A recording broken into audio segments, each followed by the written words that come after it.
For as long as people have told the story of Jesus, one question has echoed across centuries. Do any of the objects that touched his body still exist today? Not symbols, not legends, actual physical objects that were present at the cross, the tomb, and the resurrection. Remarkably, many of them do still exist, and they carry with them a traceable history stretching back 2,000 years. These objects are more than artifacts. For millions, they are living proof that the events described in the Gospels really happened. One of the most important discoveries connected to Jesus is not an object at all, but a place. The Church of the Holy Sepulcher, the site that Christians have long believed holds both Golgotha, where Jesus was crucified, and the empty tomb where he rose. For nearly 2 millennia, pilgrims have journeyed to this church in Jerusalem, convinced that this is the very place where history changed forever. Yet for centuries, a lingering question quietly persisted. Was this truly the right tomb? Was this really the place where the resurrection happened? For most of history, no one could verify it. The tomb had been sealed beneath heavy marble since the Middle Ages. No archaeologist or historian had ever been permitted to lift the slab until 2016. That year, something unprecedented happened. A team of scientists and archaeologists received permission to remove the marble covering the tomb for restoration. It was the first time in nearly 500 years that anyone would look beneath the stone. What they found was astonishing. Beneath the top layer was another much older slab, this one marked with a crude ancient cross. When that second layer was lifted, the team saw the tomb's original bedrock still intact. Tests confirmed the cave dated back to the 1st century, exactly the time of Jesus. The tomb was authentic, but the most powerful discovery wasn't what they found. It was what wasn't there. After 2,000 years, the tomb was still empty. The emptiness is the very heart of Christianity. As the angel told the women who visited the tomb on the 3rd day, "Why do you look for the living among the dead? He is not here. He has risen." No founder of any other major religion has an empty tomb, only Christ. And the Gospels give a clear record of how this tomb was chosen. John writes that after the crucifixion, a wealthy follower named Joseph of Arimathea asked Pilate for Jesus' body. Near the place of crucifixion was a garden with a new tomb, unused. Because it was close by, they laid Jesus there. After Jerusalem was destroyed by the Romans in 70 AD, the garden and the tomb's location were lost. For nearly 3 centuries, no one knew exactly where it was. That changed in the 4th century, when Empress Helena, the mother of Emperor Constantine, traveled to the Holy Land with a single purpose: find the actual places where Jesus lived, died, and rose. Local Christians guided her to a site long revered in secret, and Helena declared it the true location of Jesus' tomb. Constantine ordered a massive basilica built to protect it. Since then, that basilica, today known as the Church of the Holy Sepulcher, has survived fires, invasions, earthquakes, political turmoil, and centuries of conflict. Yet it still stands as the epicenter of Christian faith. At its heart is a small structure called the edicule, built over the burial chamber. It has 2 rooms: the Chapel of the Angel, where tradition says the women first heard the news of the resurrection, and the burial room itself, which holds the stone slab that once cradled Jesus' body. For centuries, the original stone was hidden under layers of marble. But during the 2016 restoration, when the covering slab was lifted, witnesses said a soft, gentle light seemed to glow from the exposed stone, a light no camera or scientific device could capture. After the restoration, The tomb was resealed to preserve it, yet millions of pilgrims still arrive every year to kneel, pray, and touch the stone, believing they're standing at the exact spot where death was defeated. Inside the church, the air is thick with incense. Candles flicker in the dimness. Voices rise in dozens of languages. The Holy Sepulcher isn't a museum. It's a living place of worship, a crossroads between history and faith. But here's something few people expect. If this is the holiest site in Christianity, who holds its keys? Not the Vatican, not the Orthodox patriarchs, not any Christian denomination. For over 800 years, the keys to the Church of the Holy Sepulcher have been held by two Muslim families. This arrangement began in the 12th century, when tensions among Christian groups, Catholics, Greeks, Armenians, and others, became so intense that fights broke out inside the church itself. When Saladin took control of Jerusalem in 1187, he made a radical decision. To stop the constant disputes, he gave the keys to two neutral Muslim families. One family would physically guard the keys, and the other would open the doors each day. This prevented any single Christian group from claiming exclusive control. Incredibly, that arrangement continues to this day. Every morning, a member of the Nusube family arrives to unlock the church, and every night he closes it. The Judah family keeps the keys safe. It is a centuries-old tradition meant to preserve peace at the most sacred place on earth. But the church holds more mysteries. One of the most famous is a single wooden ladder resting beneath a window on the church's facade. It has been there, unmoved, for more than 250 years. No one can reposition or remove it unless every Christian community agrees, and such unanimous agreement has never been reached.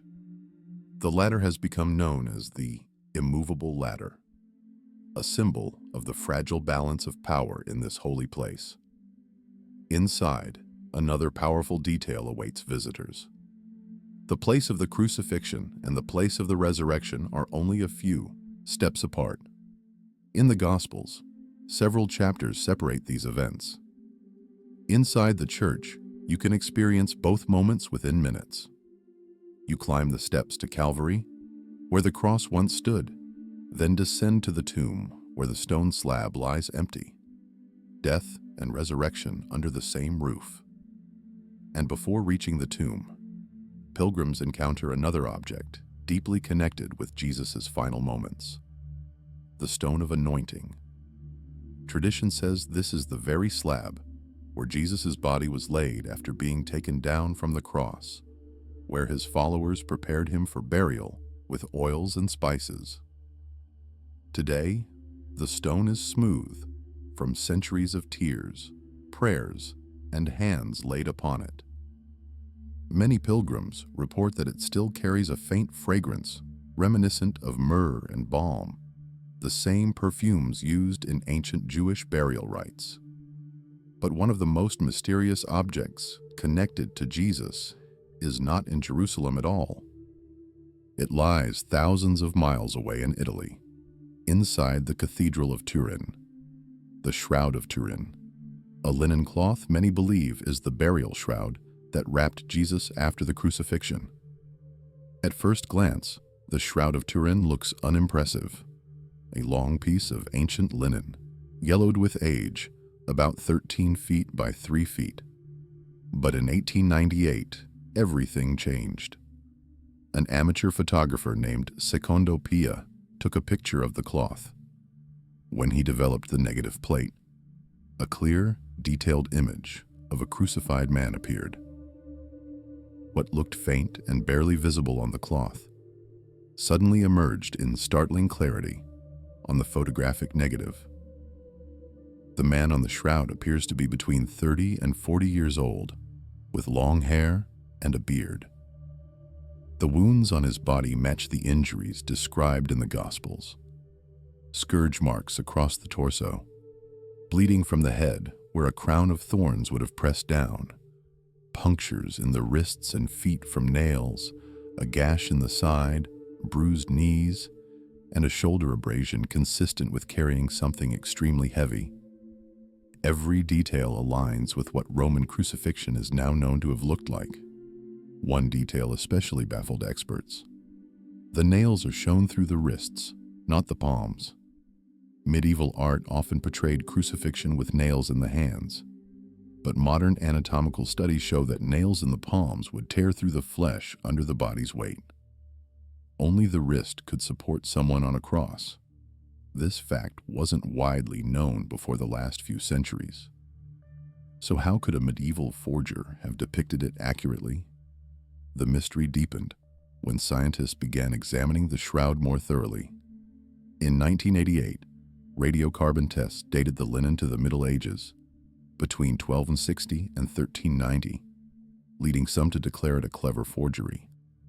But almost immediately, researchers pointed out that the sample used for testing was taken from a corner that had been repaired by nuns in the 1500s after a fire. That corner had newer threads mixed with older ones, making the test results unreliable. The debate exploded again. Further scientific analysis uncovered something remarkable: pollen grains embedded in the shroud's fibers that originated in Jerusalem and surrounding regions. Some of these plants bloom only in spring, the season of Passover, the time of the crucifixion. The Gospel of John states that Jesus was wrapped in linen, along with spices and aromatic plants, in accordance with Jewish burial customs. Researchers found traces of these very substances on the cloth. Yet another surprise: the image on the shroud isn't paint. There are no pigments, no brush strokes, no dyes.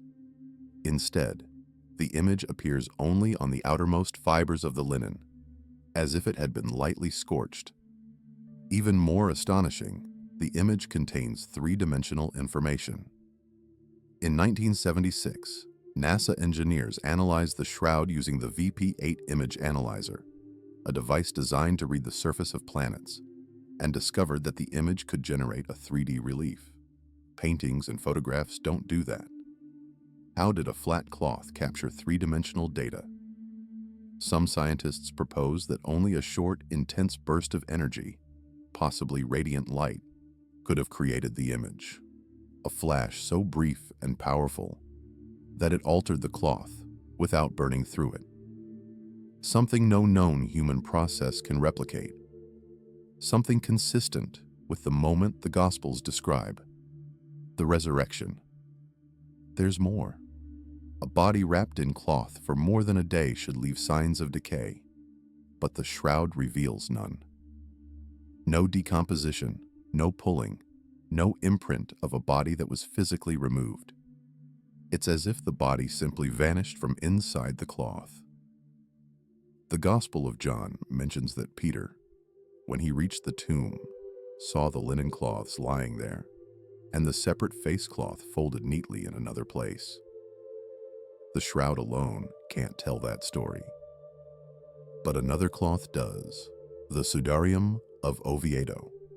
The Sudarium is a much smaller cloth, kept in a cathedral in Oviedo, Spain, measuring only about 80 centimeters in length.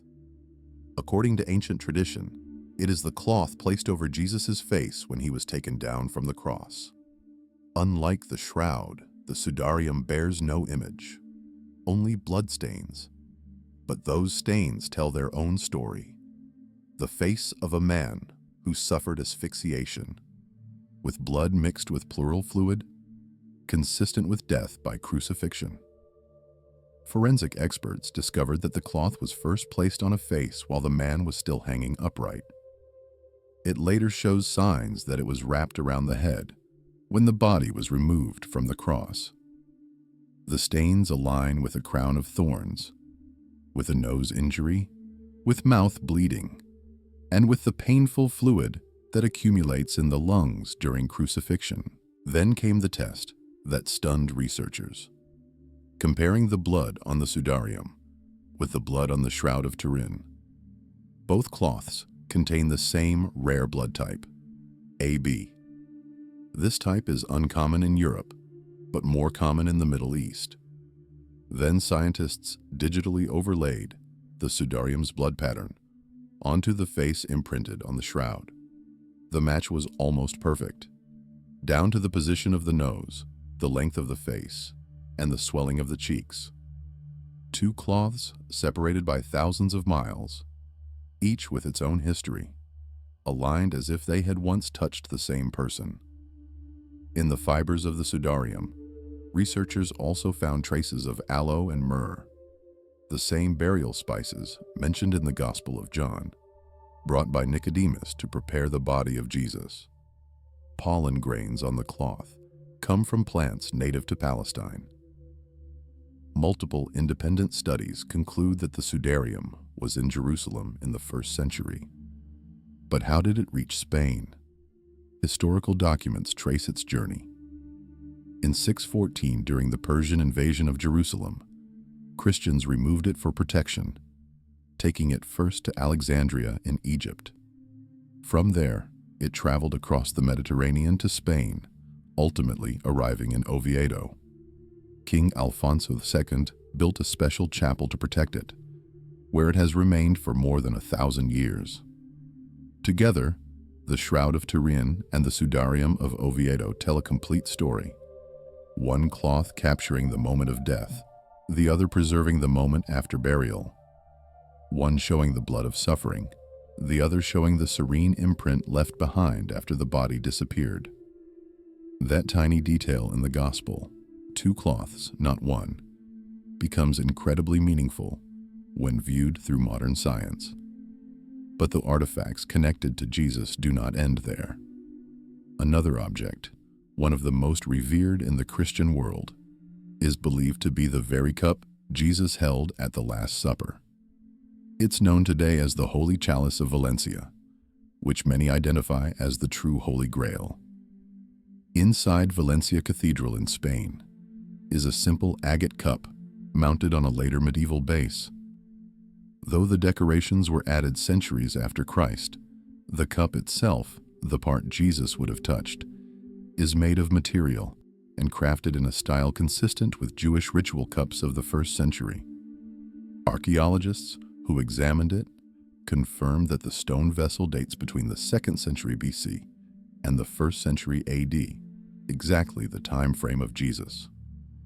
Unlike legendary grails covered in jewels, this cup is small and humble, the kind an ordinary Jewish family would have used for Passover blessings.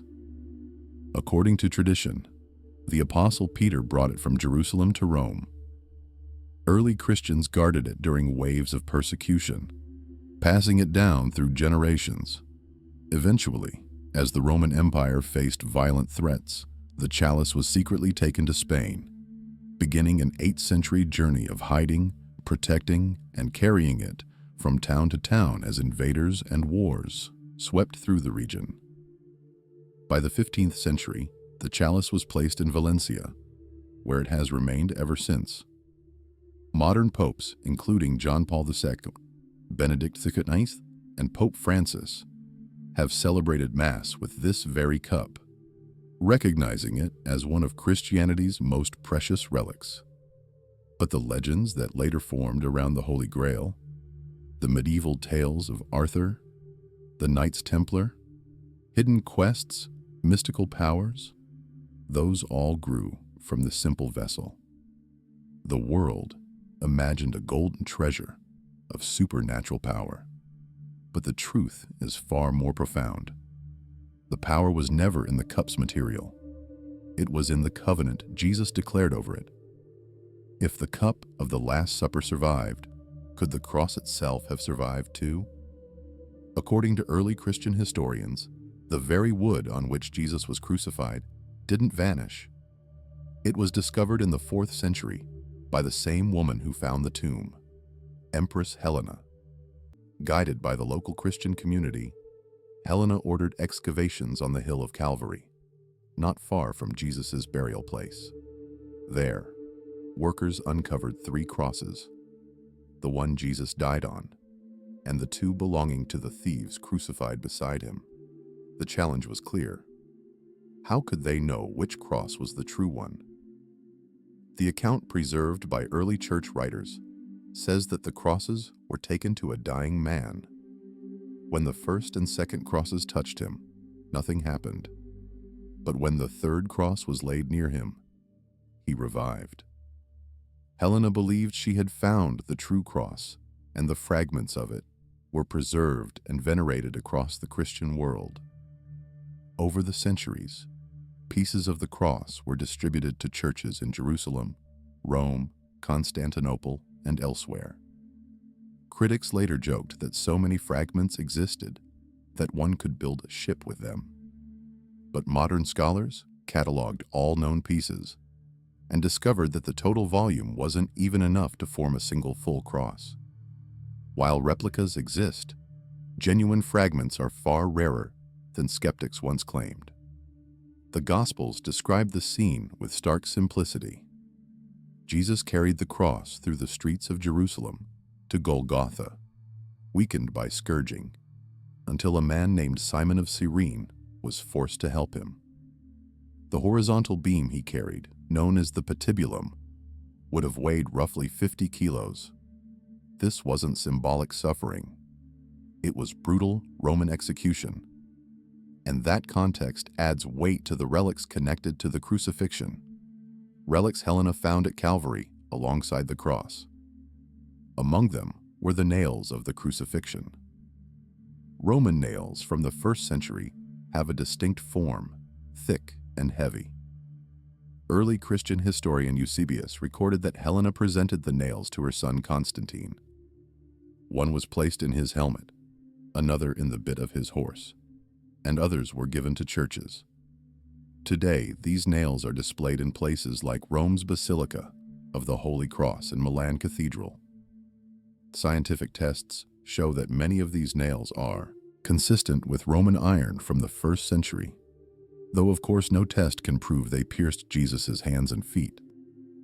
But an archaeological discovery in 1968 changed the entire discussion. In a Jewish tomb in Jerusalem, excavators found the remains of a crucified man with a 7-inch nail still embedded in his heel bone. This single discovery confirmed that Roman crucifixions used exactly the kind of nails described in the Gospels and depicted on the shroud, the same wrist placement, the same heel injury. It proved that the biblical accounts matched real Roman execution methods. Near the cross, Helena found yet another relic, the crown of thorns. The Gospels describe Roman soldiers weaving a crown of thorny branches and pressing it onto Jesus' head in cruel mockery. The relic believed to be this crown eventually ended up in Constantinople and later in France when King Louis IX purchased it in the 13th century. To protect it, he built Sainte-Chapelle, a cathedral of stained glass that still stands today. But the crown isn't what many imagine. It is not a single ring with thorns attached. What remains is a braided circle made of rushes, about 8 inches in diameter. The actual thorns that once surrounded it were removed over centuries and distributed as relics. Scientific studies of the reed circle show it is made of plants native to the Jordan Valley and dates to the correct era. Remarkably, in 2019, when Notre Dame Cathedral caught fire, firefighters risked their lives to save the crown from destruction.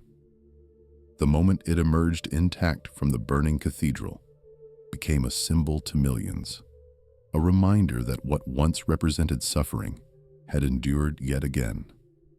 Helena preserved more than these. She also brought to Rome the Holy Stairs, a set of 28 marble steps believed to be the staircase Jesus ascended when he was brought before Pontius Pilate. According to tradition, Jesus climbed these steps with a crown of thorns digging into his brow, blood dripping onto the marble. Helena had the stairs transported from Jerusalem to Rome in the 4th century. Today, pilgrims ascend them on their knees, praying at each step as an act of penance and remembrance. Archaeologists have confirmed the marble originates from first-century quarries near Jerusalem. Beneath protective wooden planks are small windows where dark stains, believed by tradition to be Jesus' blood, are still visible. These steps have had a profound impact on Christian history. A young Martin Luther climbed them in the early 16th century. As he prayed on his knees, he wrestled with a deep spiritual crisis, an experience that would eventually lead him to challenge the practices of the Church and begin the Protestant Reformation. Ironically, a staircase connected to Jesus' trial became the spark for one of the greatest turning points in Christian history. Another relic believed to have been found by Helena is preserved in the German city of Trier, the seamless tunic worn by Jesus at the crucifixion. The Gospel of John describes the garment in a striking detail. It was woven in one piece, without seams. Roman soldiers refused to tear it apart and instead cast lots to decide who would take it. The tunic in Trier fits this description perfectly. It is an ancient, seamless garment woven from a single piece of wool. Though reinforced over the centuries, believers have venerated it for over 1,600 years as the clothing Christ wore on his final day. All these relics point to the events of the Passion. But one more object connects directly to the crucifixion in a dramatic way: the Lance of Longinus. The Gospels recount that when the soldiers checked the bodies on the cross, Jesus was already dead. To confirm it, one soldier thrust a spear into his side, and the Gospel of John says that blood and water flowed out. Physically, this points to fluid around the lungs, a sign of the trauma Jesus endured. Spiritually, early Christians saw this moment as symbolizing the sacraments: blood like the Eucharist and water like baptism.